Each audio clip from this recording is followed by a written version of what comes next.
ঈসা আলাইহিস সালাম দাজ্জালকে মারার পরে আরেকটা প্রজাতি বের হবে, এর নাম ইয়াজুজ আর মাজুজ। নাম শুনেছেন?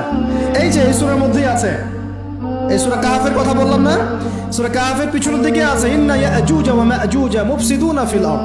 যুলকারনাইন বাদশার কথা পড়বেন, তিনি এই যে দেয়াল নির্মাণ করে দিয়েছিলেন লোহা এবং তামা দিয়ে, মনে আছে পড়েছেন? আচ্ছা, এই ইয়াজুজ আর মাজুজ যখন বের হবে পৃথিবীর পানি খেয়ে শেষ করে ফেলে দিবে একেবারে। এর এত বেশি হিংস্র হবে যে এদের সাথে লড়াই করার মতো ক্ষমতা কোনো মানুষেরই থাকবে না। এমনকি ঈসা আলাইহিস সালামেরও নয়।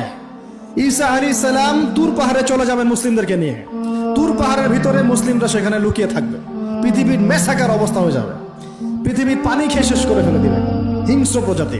তখন ঈসা আলাইহিস সালাম আল্লাহর কাছে দোয়া করবেন, আল্লাহ এই বিভৎস এই জাতিকে ধ্বংস করো।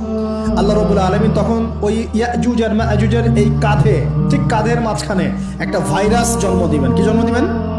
ওই যে বলি না মহামারীর ভাইরাস, অমুক ভাইরাস তমুক ভাইরাস, এই ভাইরাস আরো সামনে আছে বাকি এখন।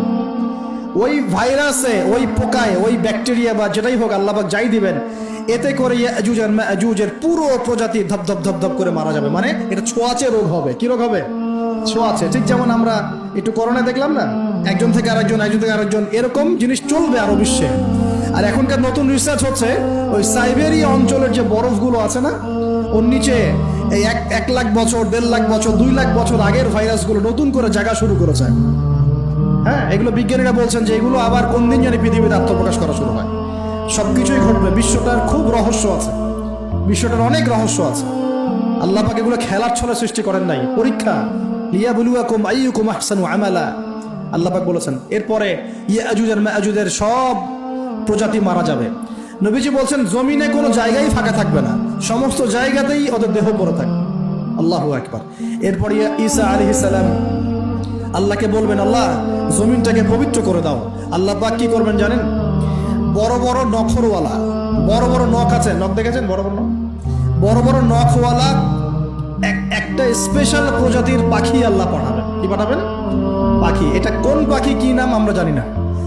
ঠিক এরকম করে এই এক শ্রেণীর পাখি আল্লাহ পাঠাবেন যাদের নখগুলো খুব বড় বড় হবে, বিশাল বিশাল নখ। এই নখগুলো দিয়ে তারা দেহগুলোকে উঠাবে, উঠিয়ে নিয়ে কোথায় যে ফেলে দেবে আল্লাহ ভালো জানে। সুবহানাল্লাহ, আল্লাহু আকবার। আল্লাহ পাক বিশ্বে কত কি বাকি রেখেছেন এখন। এরপরে আল্লাহ পাক কি করবেন জানেন? আল্লাহ পাক বৃষ্টি বর্ষণ করবেন। এত বেশি বৃষ্টি হবে, এত বৃষ্টি হবে, জমিন ধুয়ে পরিষ্কার হয়ে যাবে। হাদিসে আসছে জমিন একদম চকচক করবে, জমিটা পরিষ্কার হয়ে চকচক করতে থাকবে।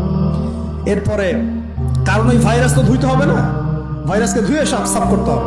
তারপরে ঈসা আলাইহিস সালামের সময়ে বলা হচ্ছে, তার সময়ে একটা ডালিম, ডালিম দেখেছেন কিনা? আনার ডালিম, এই ডালিমের যে খোসা হয় না, এই ডালিমের খোসার নিচে একটা পুরো পরিবার আশ্রয় নিতে পারবে। কি বুঝলেন? এত বড় বড় ফল হবে, এত বরকত হবে জমিনের মধ্যে। কখন বরকত হয়? যখন একটা জনপদের অধিবাসীরা আল্লাহর সামনে আত্মসমর্পণ করে, তখন আল্লাহ বরকত দেয়। আমরা কি আত্মসমর্পণ করছি? এই জন্যই তো অর্থনৈতিক মন্দা চলছে। এমনি এমনি নাকি? সুদ খাচ্ছেন, দিব্যি ঘুষ খাচ্ছেন, দুর্নীতি করছেন, জেনা করছেন, মানুষের সম্পদ আত্মসাৎ করছেন, মাপে কম দিচ্ছেন, আবার নামাজও পড়ছেন, মাশাআল্লাহ। তো বরকত কোত্থেকে আসবে? তো বরকত কখন আসে? যখন একটা কম আল্লাহর সামনে সম্পূর্ণ আত্মসমর্পণ করে।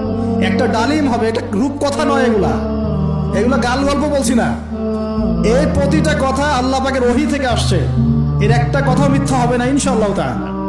বিশ্ববাসীরা দেখবে একটা ডালিমের নিচে একটা পরিবার আশ্রয় নিতে পারবে। এত স্পেসিফিকলি বলা হয়েছে হাদিসগুলোতে। নবী সাল্লাল্লাহু আলাইহি ওয়াসাল্লাম বলেছেন যে 10 জন ঘোড়সওয়ার, কয়জন ঘোড়সওয়ার? 10 জন ঘোড়সওয়ার বের হবে ইমাম মাহদীর সময়, যারা খোঁজ নিতে যাবে যে দেখি দাজ্জাল বের হয়েছে কিনা। ঘোড়ায় করে খোঁজ নিতে যাবে, দেখি দাজ্জাল বের হয়েছে কিনা। ওই 10, নবীজি বলছেন আমি ওই 10 জনের নামও জানি, ওদের বাবার নামও জানি। সুবহানাল্লাহ, এত স্পেসিফিক জ্ঞান দেওয়া হয়েছে আল্লাহর পক্ষ থেকে নবী সাল্লাল্লাহু আলাইহি ওয়াসাল্লামকে। তার হাদিস থেকে বলছি যে ডালিমের নিচে পরিবার আশ্রয় নিতে পারে। তো অনেকে হয়তো হাসবে, কি বলে একটু উল্টা পাল্টা কথা, তাই না? নাস্তিকরা মনে করতে পারে যে হাসবে, আরে হাহারি এক দিয়ে রেখে দেবে। এখন মানুষ ফেসবুকের মতো চিন্তা করে, ফেসবুকের মতো হাসে, ফেসবুকের মতো কাঁদে। মানুষ এখন রোবটিক হয়ে গেছে। ঠিক আছে? আচ্ছা, তো এরপর কি? এরপরে বরকতের এই সময়টা শেষ হয়ে যাবে কখন? যখন মানুষ আবার আবার সেই জেনা, পাপ, শিরিক, কুফর এগুলোতে লিপ্ত হবে। আল্লাহ রাসূল বলছেন এমন একটা মানুষও বাকি থাকবে না, একটা মানুষও না যে খালি লা ইলাহা ইল্লাল্লাহ কালিমাটা পড়তে জানে, এমন একটা মানুষও বাকি থাকবে না। বলেন নাউযুবিল্লাহ। ওরা হবে এই পৃথিবীর সবচেয়ে নিকৃষ্ট মানুষ। ওদের চেয়ে নিকৃষ্ট কোনো মানুষ এই পৃথিবীতে হবে না। এখনো কি এরকম সময় আসছে? আসে নাই। এখন কি লা ইলাহা ইল্লাল্লাহ আছে না? আছে, হ্যাঁ, হয়তো তার পূর্ণাঙ্গ প্রয়োগটা নাই, কিন্তু কালিমা তো আছে কি না? তখন নবীজি বলছেন এমন একটা যুগ আসবে যে লা ইলাহা ইল্লাল্লাহ বলার মতো একটা মানুষ খুঁজে পাওয়া যাবে না, আর মানুষ রাস্তাঘাটে কুকুরের মতো জেনা করবে। রাস্তাঘাটে কুকুর যেমন সঙ্গম করে না রাস্তাঘাটে, ওই রকম করে মানুষ রাস্তাঘাটে জেনা করবে। ওই সময়ে আল্লাহ রাব্বুল আলামিন পশ্চিম দিক থেকে সূর্য উঠাবে। কোন দিক থেকে? সূর্য সত্যি সত্যি পশ্চিম দিকে উঠবে। পৃথিবী একদিকে ঘুরছে না এখন, কে জানে আল্লাহ পাক পৃথিবীর ঘূর্ণন থামিয়ে উল্টা দিকে ঘোরাতে পারেন না? অবশ্যই পারেন। আল্লাহ পাকের জন্য এটা খালি বলা, কুন ফায়াকুন, হও হয়ে যাও, ব্যাস ব্যাস। আমি কয়েকদিন আগে রিপোর্ট দেখেছি, পৃথিবীর নিচে কিন্তু আগুনের স্তর আছে, জানেন তো? পৃথিবীর নিচে আগ্নেয়গিরিগুলো আছে। পৃথিবীর ভিতরে একটা ঘূর্ণন হয়, সেই ঘূর্ণনের দিক পরিবর্তন হচ্ছে দিন দিন, এমনটা রিপোর্ট এসেছে। দেখেন, আপনি ইন্টারনেট ঘাটাঘাটি করেন, দেখেন। আর অনেকে রিপোর্ট করছে যে পৃথিবী আগে যে গতিতে ঘুরতো, এখন পৃথিবীর ঘূর্ণন গতি একটু বেড়ে গেছে। দেখেন রিপোর্ট, দেখেন। ঘূর্ণন গতি বেড়ে যাওয়ার মানে হচ্ছে টাইম দ্রুত পাস করবে। আর শেষ জামানার হাদিস এটাও আছে যে সময় দ্রুত পাস করবে, আছে না? এটা হাদিসে আসছে। তো প্রিয় ভাইরা, এই সময়ে মানুষ খারাপ হওয়া শুরু করার পরে এমন খারাপ হবে, আল্লাহর নাম নেওয়ার মতো কোনো মানুষ থাকবে না, আল্লাহ আল্লাহ বলার মতো কোনো মানুষ থাকবে না। তখন পশ্চিম দিক থেকে সূর্য উঠবে। কিভাবে কিয়ামত হবে? নবীজি বলছেন একজন ব্যক্তি পানি খাওয়ার জন্য পাত্রটাকে মুখের সামনে নিবে, পানি গিলতে পারবে না, কিয়ামত হয়ে যাবে। ইযা ওয়াকাআতিল ওয়াকিআ লাইসা লিওয়াকাআতিহা কাযিবা আল খারিআতু মাল খারিআ ওয়া মা আদরাকা মাল খারিআ। আছে না?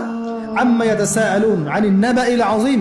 কত সূরা আছে কিয়ামত সংক্রান্ত, পড়ে দেখেন। ইযা যুলজিলাতিল আরদু জিলজালাহা ওয়া আখরাজাতিল আরদু আথকালাহা ইযা আশ-শামসু কুওয়িরাত ওয়া ইযা আন-নুজুমু ইনকাদারাত। এই সূরাগুলো পড়ে দেখেন। আম্মা পারার শেষ পারাটা, যেটা 30তম পারা, এর সূরাগুলো পড়ে দেখেন। কিয়ামত চোখে দেখতে পারবেন ইনশাআল্লাহ। সিংহায় ফুঁক দেওয়া হবে। আল্লাহ পাকের ফেরেশতার এত ক্ষমতা আল্লাহ দিয়েছেন, একটা ফুয়ে পুরো মহাবিশ্ব ধ্বংস হয়ে যাবে ইনশাআল্লাহ। চারটাখানি কথা নাকি? দ্বিতীয় ফুৎকারে আবার সবাইকে জীবিত করা হবে। এবং এই যে দুনিয়ার জীবনটা আমরা কাটাচ্ছি, এই 30, 40, 50, 60, 100 বছরের জীবন, এই জীবনের এক একটা হিসেব আল্লাহর সামনে দাঁড়িয়ে সেদিন দেওয়া লাগবে। অতএব এই দুনিয়ার জীবনটাতে প্রস্তুতি গ্রহণ করি, 5 ওয়াক্ত নামাজ পড়ি, যাকাত দেই, কালিমা বোঝার চেষ্টা করি, আল্লাহ তাওহীদ শিখি, জানি, বুঝি, নবীর সুন্নত অনুযায়ী আমল করি, হালাল খাই, পরিবার গড়ি, মানুষকে সৎ কাজে দাওয়াত দেই, অসৎ কাজে নিষেধ করি, ইসলামকে আল্লাহর জমিনে প্রতিষ্ঠা করার চেষ্টা করি। আল্লাহ পাক যা দিয়েছেন, জানমাল, সময়, শ্রম, আল্লাহ পাক যা দিয়েছেন, ক্ষমতা, প্রতিপত্তি, সম্পদ, এগুলোকে আল্লাহর দ্বীনের জন্য ব্যয় করি। ইনশাআল্লাহ দুনিয়া সফল হব, পরকালে সফল হব ইনশাআল্লাহ আযজা ওয়া জাল্লা।